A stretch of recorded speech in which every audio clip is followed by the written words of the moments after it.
Hi friends, it's Deanna Williston from Our Blooming Catholic Life, and I just got back from a walk with my dog, and for me that is a prime time for reflection. I don't know about you, and it is, you can tell, a very soggy, wet spring day out here, and the worms were just covering the road, and it brings to mind the John Bradburn poem that I get to read. You haven't been able to see it yet. My day is later, closer to John's birthday. It's a whiles away, but I did do the poem of worms, and it's so funny because people like to say they want to live as Francis lived, or that they feel a Franciscan vision.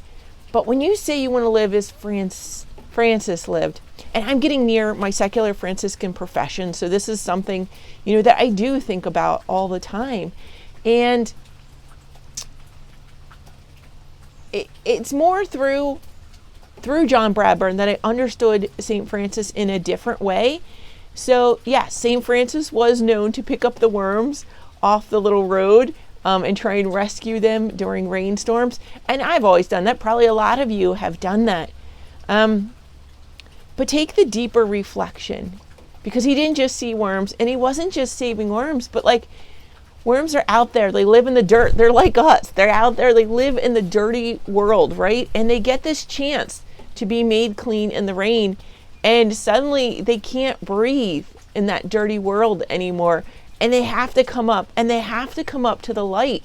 Now, some of them are going to make it and be fine. They're going to struggle for a little while to find a dry place and rest and basically be reborn out there, right? A lot of them, if you see the ones that are making it, I will tell you, some of them, were making it in the street this morning, because they're out there, they're with their brothers and sister worms, and they are doing what worms do. Now, some of them, though, get swept away in the little storm drains on the side of the street. And it was hard to watch. Some of them were struggling because that water is freezing and it's pretty fast moving. And so some of them, I would just give them a little boost and they could climb out on their own to get onto dry land. Some of them were too far gone. And of course, they're not sure at that point if they could trust you. And that really brought to home the thought of how vulnerable we are right after any conversion, which being, my husband says I am a Marylander because I've lived most of my life, adult life now in Maryland, most of my life. I consider myself a Pennsylvanian, but I'm enough of a Marylander to understand crabs a little more. So crabs, you might start thinking you're hot stuff. You're the biggest guy in your friend group. You're mighty. You're strong, right? And then one day you're just suddenly uncomfortable and bam! Like, what just happened? You just burst your shell. And it really bursts your bubble because you have to crawl out of it. It's cracked. It's no good. And you have this sudden desire. I think crabs, I'm not sure. I know some other shellfish will actually then go ahead and eat their old shell.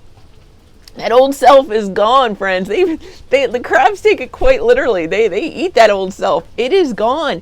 But for a time, they are super vulnerable. That's where we get soft shell crabs. They have just molted and they are super duper vulnerable at that stage. And that can be many of us, not just after an initial conversion, but in our daily conversions as well. And we can just be very vulnerable, very easily led astray.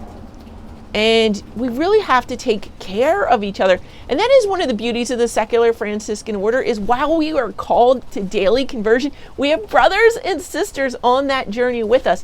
And not even just our local brothers and sisters, but should there be something going on in our local area and maybe we have difficulties that we don't see a way out of as a group, or we're not agreeing as a group, we can go up to our regional counselor. So our regional council actually has people assigned to smaller regions within the local fraternity. So it might be a group of 5 or 6 fraternities at a time, maybe more. I don't know exactly. That's a great question. And so some of them are literally calling them families now. So you have a local fraternity, and then you might have your regional family, and then your regional fraternity. So those little families can get together in sharing groups, as well as, every couple years we get together for a chapter where we can discuss the rule, how it's working, how it's not working, strengths that our fraternity has that help us to live an aspect of the rule, and challenges that we're finding, and maybe another fraternity has seen a way forward. And it's just so important for us not even to just stay within our fraternities, because as Franciscans, we are called to help rebuild the church. And I think that's how I stumbled into doing this little YouTube channel, because it's all well and good that my Franciscans are coming to meetings once a month. We have gatherings, and we have formation, and we have share, we have that brotherhood, sister, we have that true spirit of fraternity.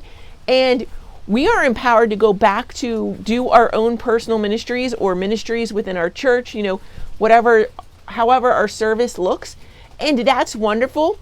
But that's very limited. Are we reaching out? Are we saying to our pastors and to our local bishops, because that came up in the conversation, bishops are responsible for all the sheep in his diocese. Are we reaching out and saying, hey, we're here. Do you need anything from us? Because we're here.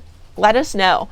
And I just thought that was a beautiful thought. So if you are Archbishop Lori and you are watching this and you need something, hey, let me know. If I can help, I would be more than glad to.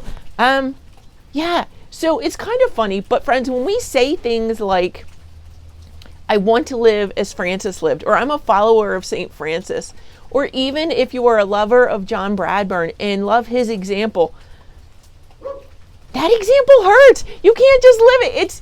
You have to be willing to accept that pain, because St. Francis loved nature, but he saw the Trinity in worms. Oops, don't want to ruin it. You have to wait and watch the poem. It'll make sense when you see it.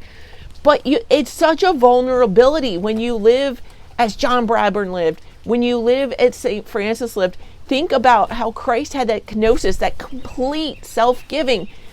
Yes, there's great joy in it, but you have to know that there's the pain of the cross. Christianity without the cross is nothing, but the cross without Jesus is also nothing. So we have that duality. That is our spiritual duality, friends. We have pain and joy because we have brotherhood, and it's for the other. Love God, love your neighbor. You have to have both. You can't say that you love God if you don't love your neighbor. And if you love your neighbor without loving God, something weird may happen. We all know people who say they love someone and then treat them like dirt. And if you really focus and keep your relationship with God alive, that shouldn't be happening. Could it? Maybe, but then maybe you need to go deeper. So reach out to your brothers and sisters if you're in that sort of situation, because there's such a vulnerability out there. And I know a lot of the local councils and fraternities, they still aren't meeting in person. But I am going to encourage you, friends, if you feel a calling to live the Franciscan life, I'm begging you not to do it alone. You want to do it in fraternity. Now, you're going to say, well, John Bradburn, you love him so much, and he did not live in fraternity. But he did. He had his brothers and sisters at Matemwa. They weren't secular Franciscans, but they really were his brothers and sisters. And people were always coming to see John. He had a very informal fraternity, and maybe not everyone was Franciscan, but he definitely did have a support community, as well as he did pray the little office of the Blessed Virgin Mary. And he was constantly working on his relationship with God. As Francis breathed the Psalms, I think that John Bradburn breathed the little office of the Blessed Virgin Mary. And what a blessing. I could just sit out here all day listening to the rain and contemplating God. Couldn't you? If you could, you might want to look up the secular Franciscans. But much as St. Francis, we're called not to contemplate. Here's our duality. We can't just contemplate. We have to go out and work in the vineyard as well. And I've got an amazing interview planned that I'm going to film later today, so you're going to see that maybe next week. I'm going to be interviewing John J.M. Kramer of the Lego Church Project, and I'm so excited to find out how he brings God to other people through Legos. That is such an exciting missionary activity. I'm just excited to learn about it. And he will probably be making himself very vulnerable when he tells you. And so that's where my thought process is in the tie-in. Okay, friends, I need to go review my question list for him.